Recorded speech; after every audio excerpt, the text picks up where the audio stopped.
Hi, this is Dave Chenault with SkyLite Systems, and in this video, I'm going to show you how we have incorporated the Workflow Manager from Microsoft into SideKick365 Forms. I'll show you how we configured a workflow, and I'll go ahead and run that workflow on a form that we created in HTML and then bound into the Forms package with the manager. So the interesting thing to note is that we're using the Workflow Manager from Microsoft, and this is the exact same tool that is used by folks like K2 or Nintex.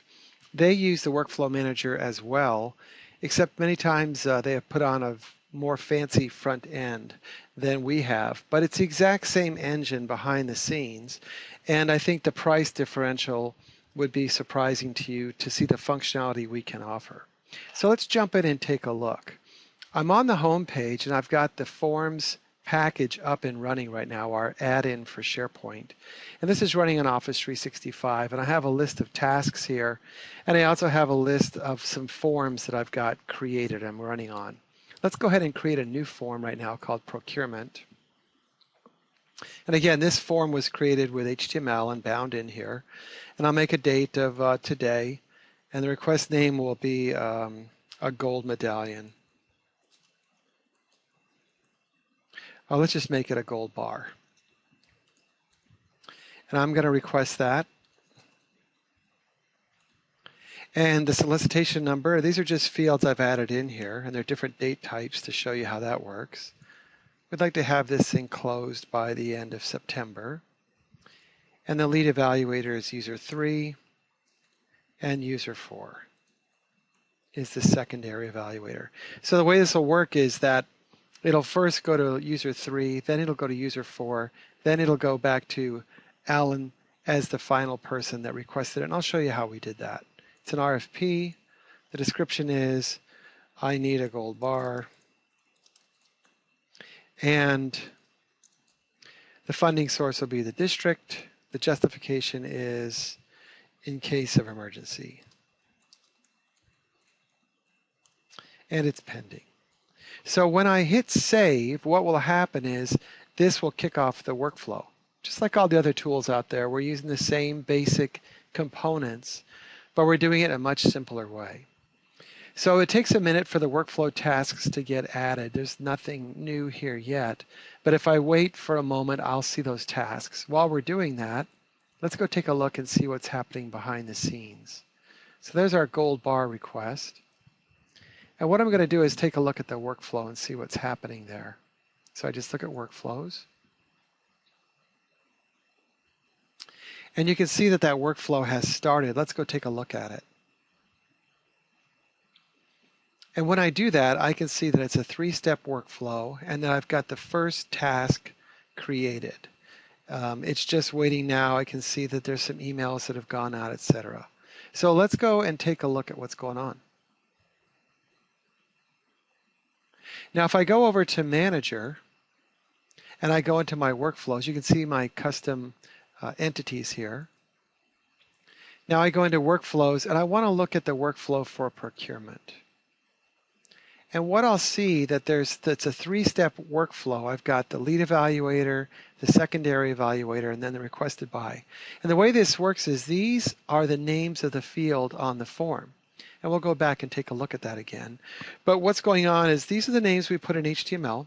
The lead evaluator is the first step. The secondary evaluator is the second, of course. Then the person that asked it's the third. To make a new work step, it's very easy. I just put down an order. Maybe I want order number 4. I pick the people picker field from the form that I want to use for that work step. In this case, there's only 3. And then I can put a status down there. And we're going to be looking to use these statuses for state workflows in the future. Right now, they just tell you sort of where it is in the workflow. But we're looking actively at how to use state workflows and think that's going to be a big improvement in the product when that gets put in. In any event, there's the workflow. I'll go ahead and just cancel this. And the last thing is that it won't take effect until I assign that workflow to that entity. But we're in good shape right now. I'll just cancel this. Now let's go and take a look at user 3 in their inbox. That would be the lead evaluator, if you remember from our form, and let's go look at that. So what you'll see here is I've got a workflow task assigned. And when I click on that in Firefox, it's really great because I can just click here to open up the form right from the message in my inbox. And what you'll notice, which is even greater, is that the form itself will come up, not a task form. So I'll be able to see the form. I can make comments. I can approve it or reject it. And then the next person in line will get that. So here we go. The form is now opening up in Firefox. It takes a second here because we're switching browsers. And this is all running in Office 365. And when it comes up, I'll have an option here for me to enter in some information about that task in that form. So it's bringing it up here. And you can see the gold bar information, my solicitation number, etc., who put it in. Lead evaluator is 3, secondary is 4, Alan put it in. And let's go on down here and say, I'm fine with this. You can see it has a description of the task. Please review it. And I'm going to approve it. Okay, now when I do this, it should then complete that work step. And then I'll be able to see what user 4 sees. And I'll go into Chrome to see that. So we come back in. The form now should have that work step completed.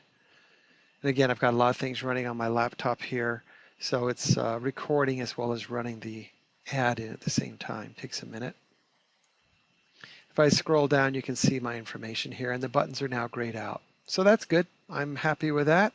Let's go back in and take a look at the forms itself, the package, and see what we see here. Okay, now if I refresh the page, I should see that user 3 has approved it, and user 4 will have a new task. So we'll wait here a second while it does that.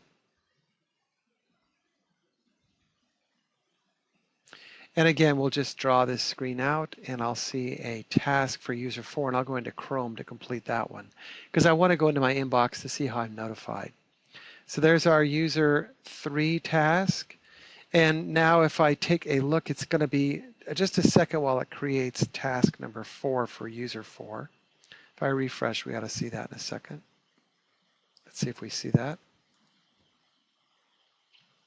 And you can see the status here is approved, etc.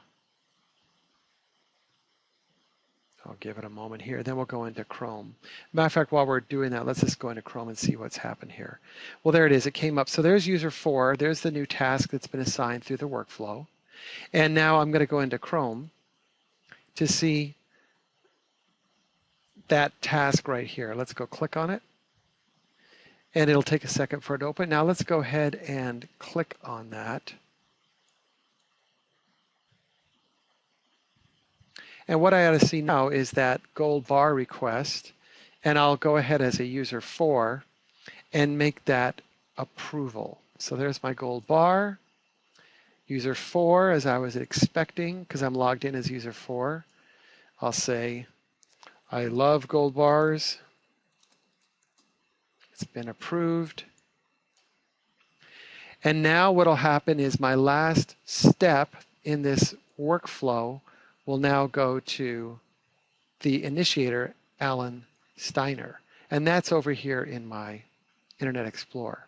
So we'll go back here and check what's going on. If I refresh, I should see that user 4 has completed their task. And they have.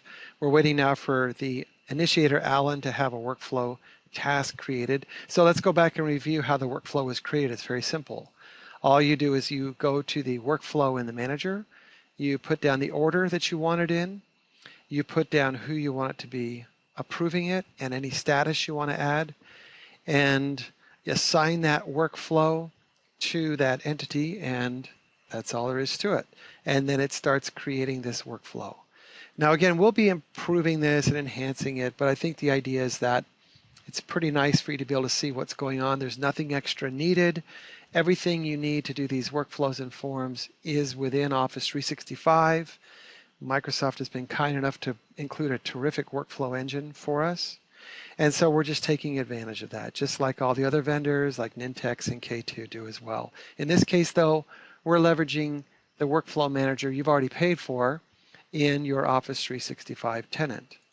So there's nothing extra to purchase. You just have to configure it. Let's go ahead and refresh this. And now I should see a workflow task for Alan. And there it is, just as I had hoped. It's not yet started. But let's go take a look at that. If I go into his inbox in his email, just an Outlook here, I can see now that he has a task. And again, what's really great, and HTML does all this for us, we already have the sample code for you, is the form comes up, not just the task. And you hear a lot about this from the other vendors. It's really not that special. There's just using the tools that Microsoft has given us. We're putting this together in a nice, easy way for you to use it. So now we're in great shape. I'm going to say that this has been, let's go ahead and edit this. I want to change the status, and we can do all this in code, but I'm going to do a few things manually.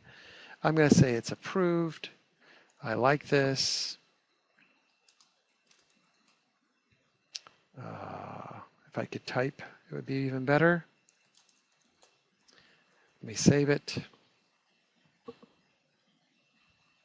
And so you can see I can do changes here on the fly as I need to, which is great. And then I want to go in and approve this final task. So let's go in here and say, I'm fine with this. I like it. And again, I'm just showing you some manual ways to do things. This could all be coded up very easily in JavaScript. So let's approve it.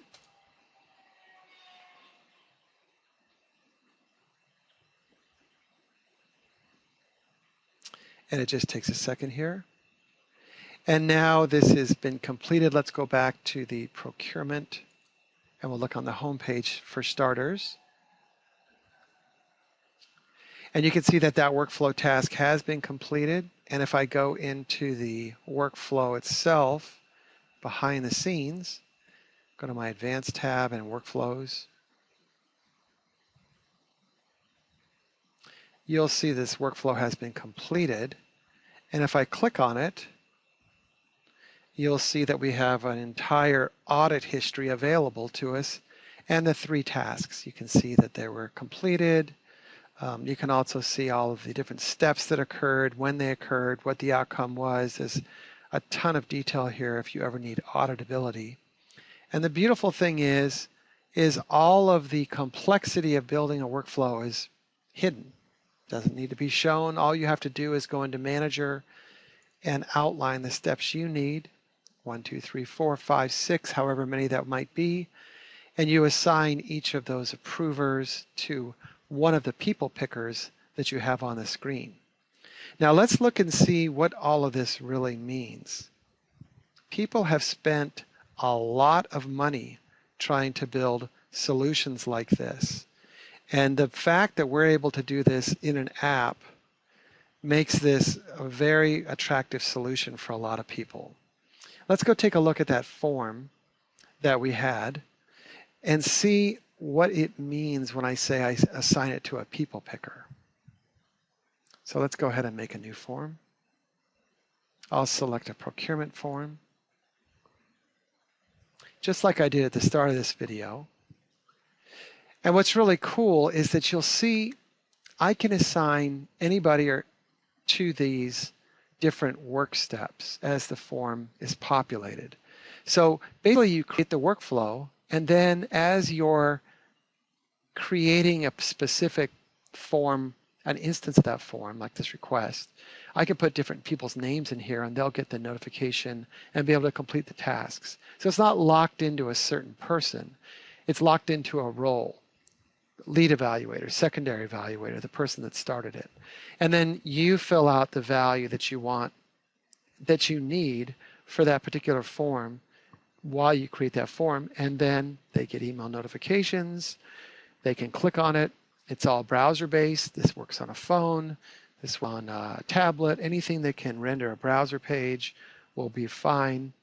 And again, the beautiful thing is this is leveraging what you already purchased in Office 365. The Workflow Manager comes with your Office 365 subscription. SharePoint is in your Office 365 subscription. Manager is the only tool you need to configure it. And all it's doing is it's putting these definitions into your Office 365 or your on-premise SharePoint environment. Nothing extra to host, nothing extra to purchase. It's all in the product that you've purchased. Okay, so I hope you see how powerful this is, the value that we're offering. And this is just one in a series of videos we've created about SideKick365 Forms. There are additional videos on our website, and you can get more information just by sending us an email at info@skylitesystems.com, and that's SKYLITESYSTEMS.com. Thanks for all your time watching this video. I hope you found it interesting and informative. This is Dave Chenault with SkyLite Systems.